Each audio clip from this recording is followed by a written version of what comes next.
তুমি কি ব্যস্ততার কারণে নামাজ পড়তে পারছো না? তাহলে তোমার জন্য এই হাদিসটা। রসুল সাল্লাল্লাহু আলাইহি সাল্লাম বলছেন যে আল্লাহ তাআলা বলেছেন, হে আদম সন্তান, তুমি আমার জন্য সময় বার করো, তাহলে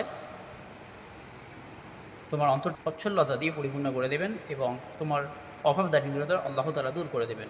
এবং তুমি যদি আল্লাহ তাআলার জন্য সময় বার না করো, তাহলে আল্লাহ তাআলা তোমার হাতটা দুনিয়ার ব্যস্ততা দিয়ে পরিপূর্ণ করে দেবেন এবং দারিদ্রতা দিয়ে দেবেন। তাহলে ভাবুন, যদি আমরা শুধু দুনিয়া নিয়ে পড়ে থাকি, তাহলে আমাদের দুনিয়াও পাবো না, আর দিনও আমাদের নষ্ট হচ্ছে। আর যদি আমরা আগে দিনকে দেখি, যদি দিনকে প্রাধান্য দিই, তাহলে আল্লাহ তাআলা দিনের মাধ্যমে দুনিয়াকেও সফলকামী করবেন। তাহলে কি বুঝলাম? আমরা যে এত দুনিয়ার মধ্যে ব্যস্ত, এত দুনিয়া নিয়ে ছোটাছুটি করছি, সব বেকার, কিচ্ছু কাজে আসবে না।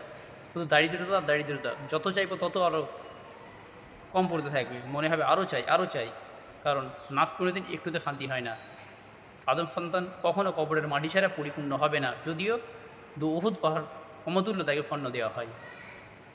তাহলে আগে আল্লাহ তাআলার ইবাদত করুন, আল্লাহ তাআলা তোমার জীবনকে সাফল্য দেয় এবং সচ্ছলতাতে পরিপূর্ণ করে দেবে। আল্লাহ তাআলা আমাদের সকলকে এটি বোঝার তৌফিক দান করুক। আল্লাহুম্মা আমিন।